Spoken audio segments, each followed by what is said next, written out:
Kalau hidup hanya sekedar hidup, apa bedanya Gus Miftah dengan monyet? Orang no bedone karo asu. Kalau hidup hanya ngurusi saya sendiri. Tapi ketika melihat persoalan kebangsaan hari ini, mohon maaf, ternyata keadaan tidak memungkinkan bagi saya untuk berhenti. Maka disitulah kemudian saya mengatakan, Miftah, kamu harus terus, gak boleh berhenti. Kemarin malah datang 5 PSK ke pondok saya. Pas saya nggak di pondok, ketemu istri saya galau. Waduh, jangan-jangan minta pertanggungjawaban.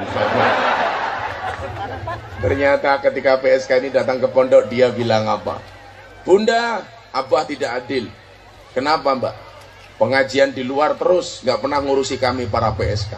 Saya lebih tersentuh lagi. Coba PSK saja rindu dengan pengajian. Maka kalau ada orang Banyuwangi diajak pengajian, ayo Bu ngaji, kok jawab wes tahu, hati-hati. Yuk ngaji, wes tahu, hati-hati. Kalau Anda diajak ngaji jawabannya wes tahu, hati-hati. Sesok Anda susah minta sama Allah, ya Allah saya minta bahagia, malaikatnya bengok, wes tahu. Merongos. Maka alhamdulillahirrabbilalamin, walaupun sudah 3 malam saya belum tidur.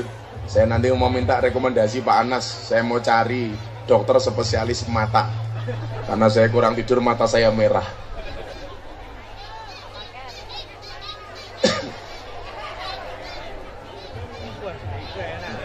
Wah, tegane lebih gede daripada ndasmu itu.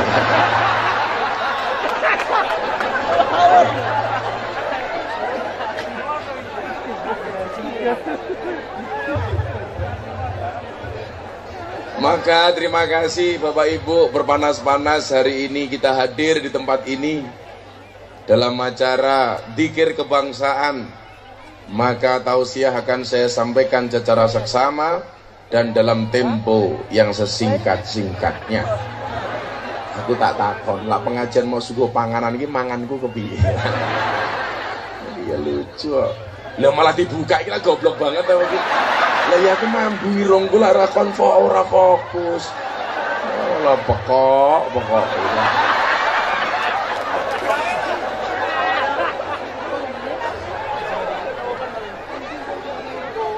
Bapak Ibu rahimakumullah. Seminggu yang lalu saya seminar dan silaturahim kebangsaan di salah satu perusahaan BUMN di Jakarta. Ini juga perlu diwaspadai barangkali Pak Bupati di daerah. Saya mengatakan begini, kalau pengajian di wilayah middle low, menengah ke bawah, orang NO itu unggul. Semalam saya pengajian 2 kali di Jember, sekali pengajian yang datang 10.000 orang.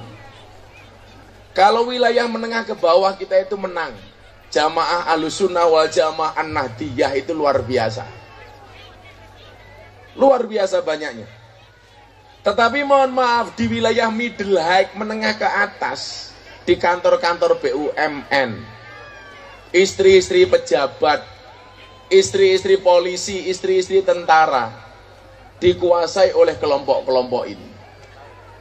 BUMN itu banyak makan uang negara, tapi mengundang ustadz yang menjelek-jelekkan negara. Dan ini jangan sampai terjadi di Banyuwangi. Bahkan di Magelang, Rindam tentara itu khutbah Idul Adha ngundang Ustadz Wahabi. Coba Anda bayangkan. Dan ini sekarang lagi menggejala, paham-paham seperti ini terpapar di kelompok-kelompok menengah ke atas. Lah kaya wae dhewe niki jelas. Ahlussunnah wal Jamaah An-Nahdiyah yang amalannya adalah aswaja dan berkonsep bernegaranya adalah Pancasila. Sudah tidak bisa dipungkiri. Maka kemudian yang terjadi apa? Paham-paham ini semakin hari akan semakin banyak masuk di Indonesia. Maka coba Anda lihat. Awal mula perjuangan NU dan Muhammadiyah nggak pernah bisa akur. Awal perjuangan. Dulu soal kunut ribut. Sekarang alhamdulillah Banyuwangi nggak ada lagi yang ribut persoalan kunut. Kenapa? Karena jarang yang sholat subuh. Aman. Subuhane setengah pitu toh. Usoline tambahi usolli fardhu subhi kawanan lillahi ta'ala. Jangankan kok awal perjuangan, awal saya kuliah di Jogja, itu saya pernah mau diusir dari masjid gara-gara saya ngimami pakai kunut. Saya lupa kalau jamaahnya itu adalah Muhammadiyah. Sami Allahu liman hamidah. Tangan saya angkat. Allahumma dina fi man hadait wa afina fi man afait. Tidak ada yang mengaminkan sama sekali. Iki ngopo aku. Akhirnya tak lirik titik. Oh iya Muhammadiyah, lali saya itu. Dan dulu sempat diusir saya. Mas sekali lagi kamu subuhan pakai kunut, awas tak usir. Padahal imam 4 itu saja legowo. Imam 4 itu kan terbagi dua kelompok. Yang dua pakai kunut, yang dua tidak pakai kunut. Hambali, Hanafi nggak kunutan, Maliki, Syafi'i kunutan. Imam Hambali ditanya, Imam, saya kemarin subuhan, imamnya pakai kunut, sementara saya pengikutmu nggak pakai kunut. Apa yang harus saya lakukan? Apa jawaban Imam Hambali? Makmum itu ikut imam. Kalau sekarang kan beda. Imamnya pakai kunut, makmumnya enggak, masalah. Allahumma dina fi man hadait, enggak mau. Wa fina fi man afait, cangkemmu lah silakan. Bahkan di mana-mana saya ditanya, Gus, kok ada seorang Fatihah, orang tahiyat begini-begini itu. Itu apa boleh? Boleh. Jenengan itu paham, saya paham jenengan pasti Syafi'i. Tapi jangan pernah menyalahkan orang lain di luar Syafi'i. Imam 4 itu kan soal tahiyat beda-beda, 4 ya. Begini, biar akhirnya kelihatan. Pamer mbahmu, pamer. Copot we. Malah muga-muga keri. Stinggu meneh gitu. Pengajian amplop ora jelas kelangan akeh.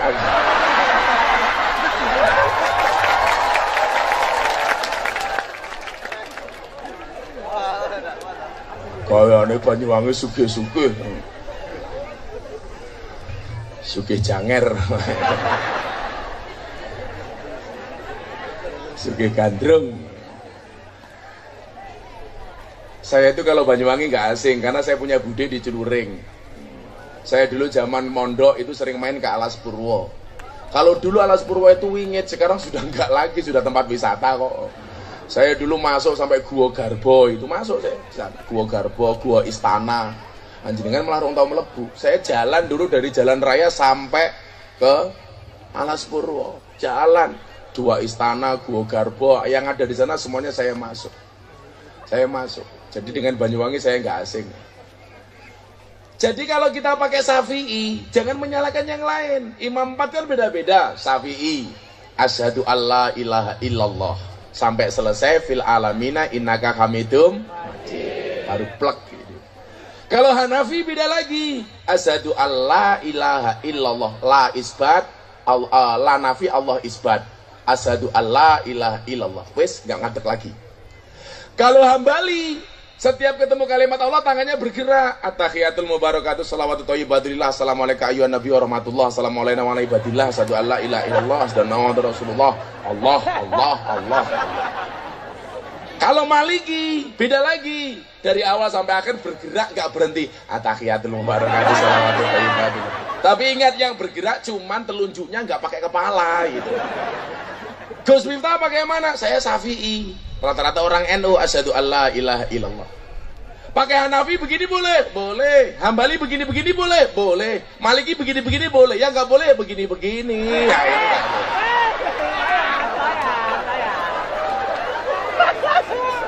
Kalau tarian ngene-ngene iki piye?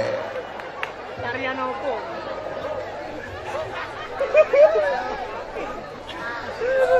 Amoh. Utekmu ki mikir apa? Mesti rondo iki.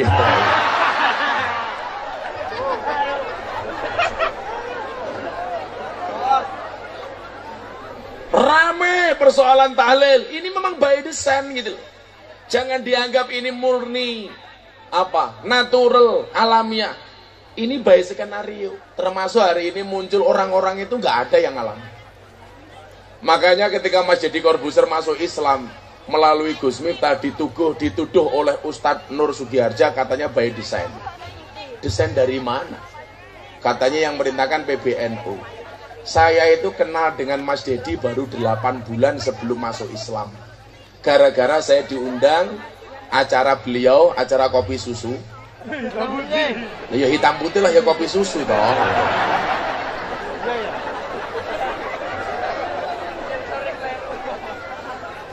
Gara-gara ceramah saya 1 menit di Bose Cafe Bali viral. Gara-gara saya selawatan di hadapan mbak-mbak Isuzu Panther. Ini sungguh-sungguh pantatnya bikin gemeter. Saya kenal ini.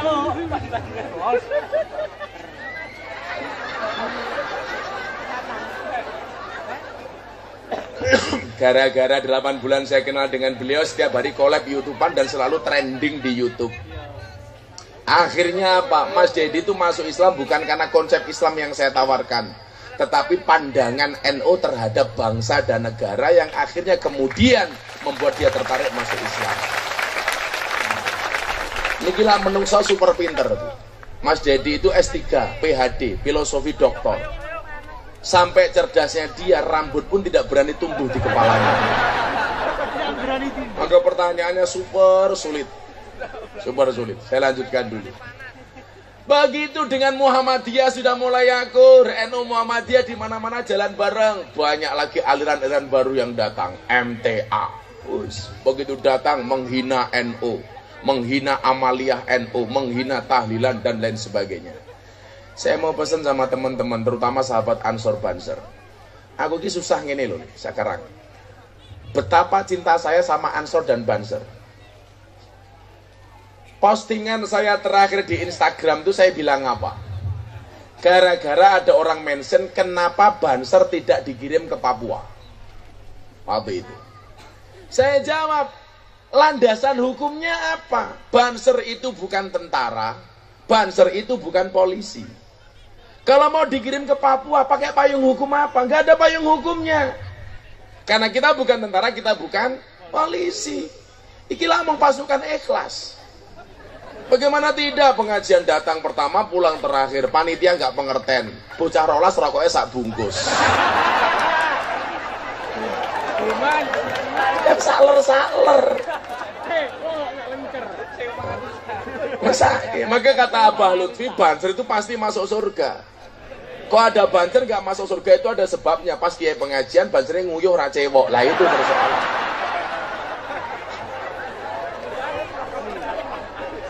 Gara-gara saya ngomong itu ada counter attack, saya diserang balik. Kalau memang Banser itu bukan nggak ada payung hukum, bukan polisi, bukan tentara, kenapa Banser membubarkan pengajian? Padahal ini hanya sekedar framing. Kasusnya Banser yang benar-benar mengawal ulama dan pengajian jauh lebih besar daripada oknum Banser dan Ansor yang keberatan dengan pengajian para ustadz. Maka saya sampaikan di wilayahnya Pak Anas ini, dimanapun laku ngene, mbuh ustadz sopo wae sing arepe ngaji ning daerahmu jarno wae. Nggak usah bikin keberatan, nggak usah dibubarkan. Memang nggak ada selama ini Banser membubarkan pengajian. Dirungokke wae pengajian nih. Tapi kalau pengajiannya sudah mulai nyinggung-nyinggung soal Ahlus Sunnah, sudah mulai ngotak-ngatik soal Pancasila, sudah berani nyinggung soal NKRI, parah nih, karepmu apa?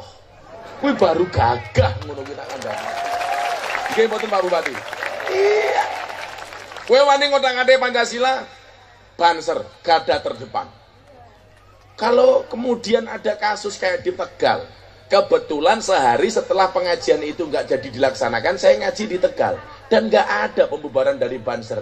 Yang ada panitia tidak bisa menunjukkan surat izin kepada pihak hotel tidak berani menyelenggarakan. Kebetulan di hari yang sama Ansor menyatakan surat keberatan. Framing medianya apa? Seolah-olah yang membubarkan Ansor. Padahal tidak ada. Lah panas yo mulya kono. Roh panas nunggu ning kono. Lah iya pengen roh jedah kok cangkeme cerewet. Serondo lemu.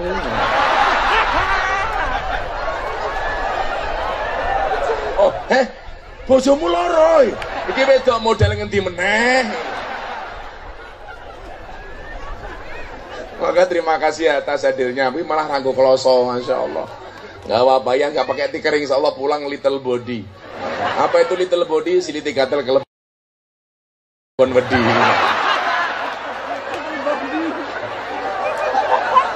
Apa ngene wae? Jaremu panas, pengajiannya rampung.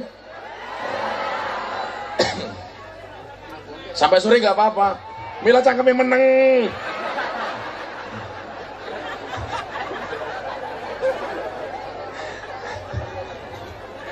Sallu ala Nabi Muhammad. Amaliyah Ahlussunnah wal Jamaah itu dari dulu merupakan sasaran untuk dibully.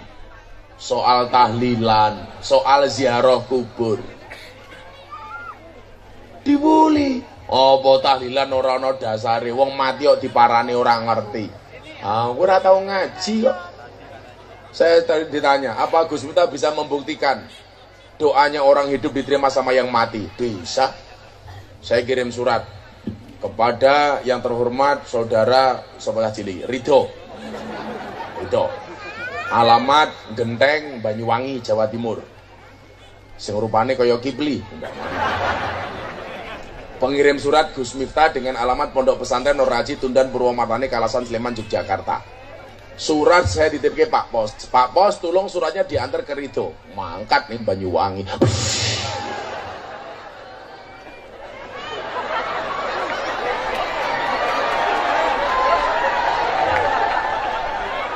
Kan aku haus. Kalau kamu nggak kaget, aku minumnya kapan? Iki yo panitiane pekok dadak dikerok barang disedot angel, Bro. Jandra. Wong tak ombe iki banyune ora degane. Malah dikerok barang.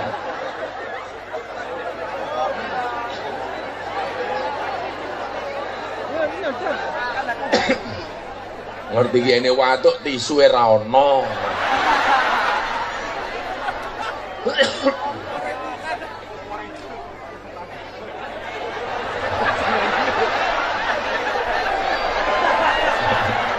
Bener nggak kangge, jenggotnya telu.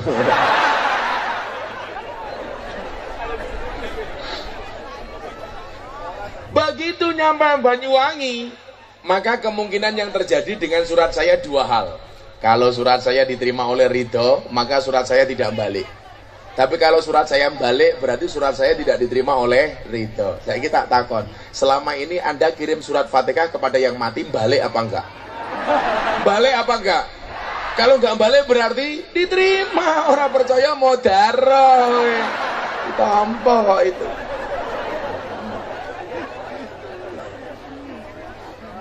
Maka semakin kesini banyak model-model baru. Maka Pak Mahfud mengatakan uang jutaan dolar masuk ke Indonesia untuk menjajah Indonesia secara ideologi dalam beragama. Pak Said Akil mengatakan demikian. Saya kemarin dapat informasi dari Badan Intelijen juga seperti itu. Ini by design. Persoalannya, kenapa yang dijajah di wilayah ideologi? Di wilayah ideologi. Jawabannya sederhana. Orang-orang yang punya kepentingan dengan Indonesia mau menjajah Indonesia dengan militer, ora wani, Pak.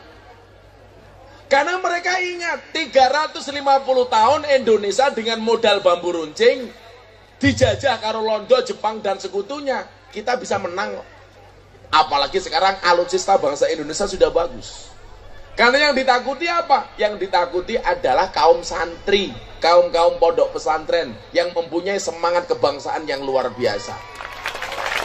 Maka mereka nggak berani. Dulu di Surabaya perang bambu runcing lawan tank. Yang namanya Danco itu tank. Janco itu tokoh Belanda yang diabadikan jadi nama tank. Ketika tank ini masuk ke perkampungan orang Surabaya bengok-bengok Janco. Loh, itu bukan miso. Kok Gus Miftah ngomong Janco fasih? Karena saya tahu tajwid. Jadi panjang pendeknya pas. Fasih. Kalau bahasa santri, danco itu dari bahasa daksu, tinggalkan keburukan. Daksu. Tapi ini bahasa Belanda. Dan saya kemarin 1-2 minggu di Belanda, saya tanya, bener nggak di sini ada tokoh namanya danco? Ono. Ono, miso Mbah Murah. Ini dulu dengan